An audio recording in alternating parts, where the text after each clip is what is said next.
The Greek world was full of musicians and poets who sang the deeds of gods and heroes, but none of them could compare to Orpheus. He was the son of the muse Calliope and the god Apollo.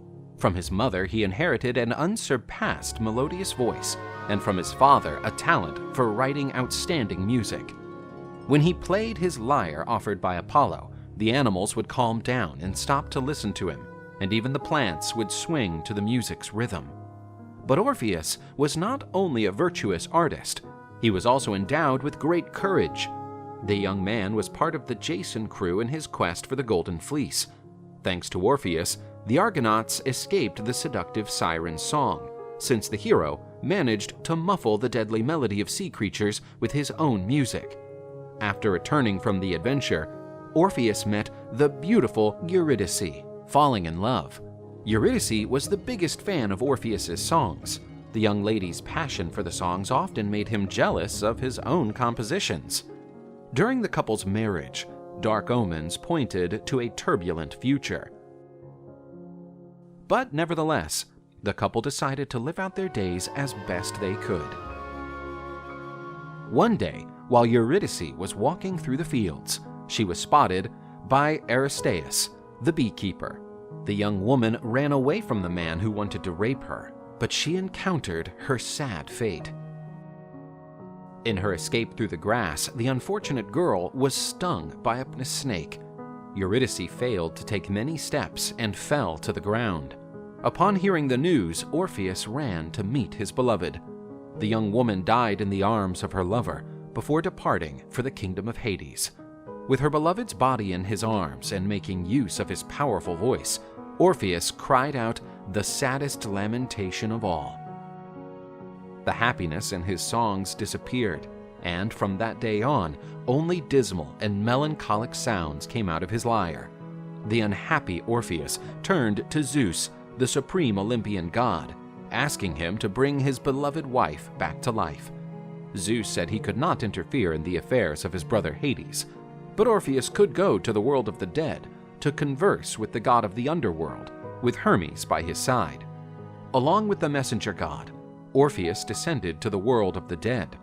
With his melodious verses, the young man softened the heart of the boatman Charon, who agreed to make his crossing over the river of the dead. At the gates of the underworld was Cerberus, Hades' three-headed dog, responsible for stopping intruders from entering his master's domain. Orpheus played his lyre and sang him a quiet song that made the dog fall asleep. Hades and his wife Persephone were surprised by Orpheus's presence in their domains. Enraged, the gods said, "How dare you invade my domains, mortal creature? You shall tell me your motivation, or you will suffer in Tartarus for all eternity." "I'm begging you to allow me to return to the world of the living with my beloved Eurydice." Orpheus sang a sad song, and the boy's pain was tremendously felt by all. While Orpheus played his lyre, the world of the dead stopped to listen to him. Sisyphus stopped rolling his stone, and for a moment, the Furies forgot to punish sinners and thieves. Everyone was stunned by Orpheus. Hades was moved by Orpheus's music to the point of shedding an iron tear. Queen Persephone interceded for Orpheus, and Hades asked for Eurydice to be brought to their presence. The couple's reunion moved everyone. That's when Hades spoke. "You two are free to go, but you must go ahead, and Eurydice will go right behind you, and under no circumstances can you look back. Otherwise, you will lose her again." A dark path emerged from the underground to the surface, and the couple set out for the world of the living. Orpheus walked all the way back, feeling concerned, because he was not sure if Eurydice could keep up with him. When he was almost at the end of the tunnel, and the sunlight was already hitting his eyes, Orpheus couldn't contain himself and looked back to make sure his beloved was there. But at that very same instant, Eurydice was pulled back into the world of the dead. Orpheus still attempted to hold his beloved's hand, but it was too late. Orpheus was desperate and wanted to return to the underworld, but Hermes stopped him. The desolate Orpheus sank into a terrible depression, and his music never rejoiced again. Sometime later, he was found by a group of Bacchantes, the Dionysus's priestesses, who wished to sleep with the young man, but he could only play and sing his sad songs. Enraged, the Bacchantes threw stones at Orpheus, but the power of his music dodged them.